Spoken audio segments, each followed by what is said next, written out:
Morning again, or afternoon or evening, all sainters and friends, fellow human beings, citizens of the world, followers of God.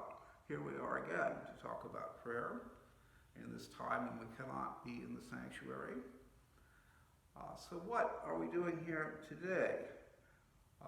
The last time out I talked about Irenaeus, who was a bishop in the early church. Today, another bishop in the early church, St. Augustine. Now, you've heard of St. Augustine. Irenaeus is not such a well-known figure, but everybody has heard of something about Augustine.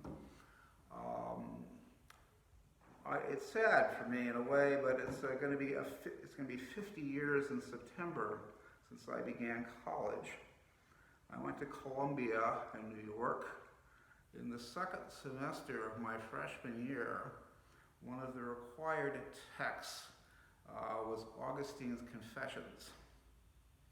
Now, imagine this. This is one of the most secular universities in the history of the world, yet it requires all of its students to take in their first 2 years an enormous number of required courses to acquaint them with the great ideas of the world, with some of the great works of literature. So what about Augustine? Gets him into that group. Think, a semester, time for about 15 books, about 1,000 years to cover. So how does he make the cut? Augustine was an only child. His mother was Monica, also known as Saint Monica because she is. And Augustine grew up he himself grew up to be a very secular young man. His mother was a practicing Christian, but as happens with young people, Augustine felt that this was not for him. He studied philosophy. He studied philosophy with a number of teachers. He became very well educated. And then there comes a time when he has a conversion experience. By this we mean he has a time when he gives up his secular ways and turns and looks at God and devotes himself to God and to God's people. And he does this for the rest of his life. He lived from 356 to the year 430. At the end of the first book of the Confessions, it's divided into 12 books, we might call them 12 chapters. There is a famous, for me at least, famous sentence. Because there are two sentences which have two sentences outside of the Bible which have meant everything to me in terms of what I understand about life and about our relationship with God. And one is from Augustine's Confessions, which I didn't read in church, I didn't read it in Sunday school, I didn't read it in a religion course. As I said, a very secular environment. Augustine says at the end of his first book, "My sin was this, that I looked for pleasure, beauty, and truth, not in God, but in myself and in God's other creatures. And the search led me instead to pain, confusion, and error." Let's try that again. "But my sin was this, that I looked for pleasure, beauty, and truth, not in God, but in myself and in his other creatures. And the search led me instead to pain, confusion, and error."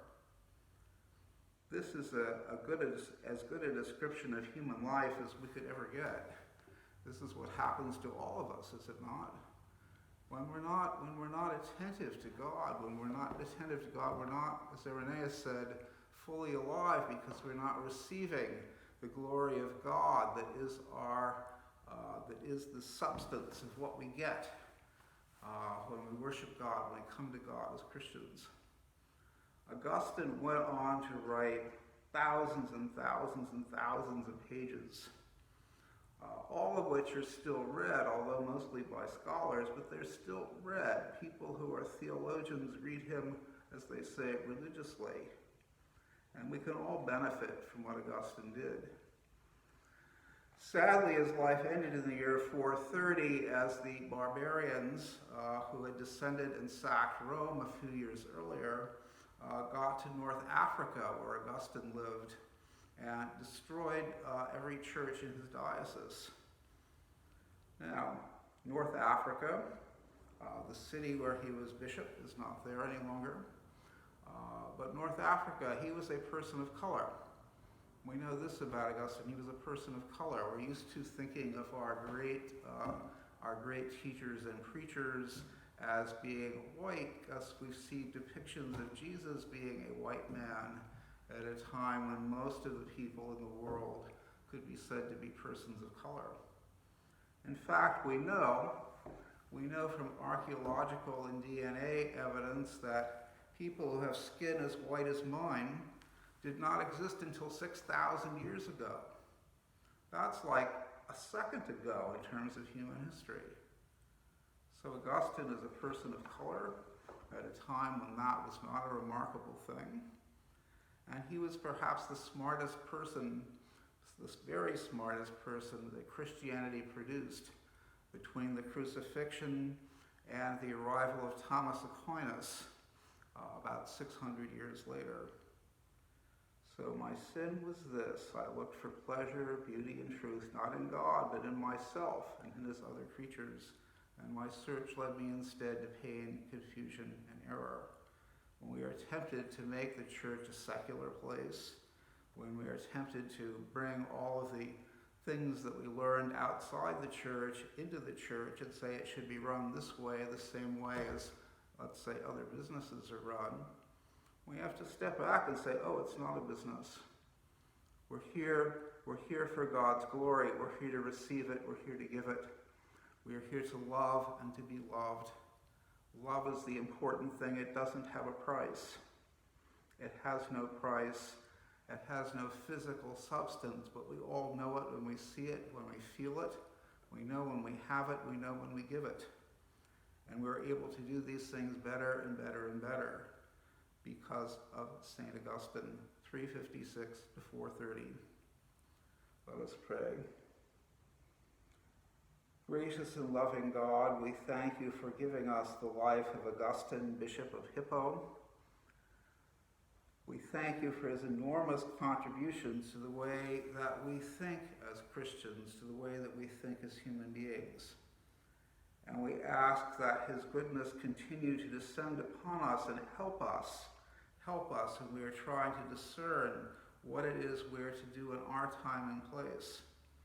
That you will give us something new to do, but we will need to look at what has happened in the past. And let us always keep Augustine in mind. So we thank you for this great man, and we thank you in Jesus' name. Amen.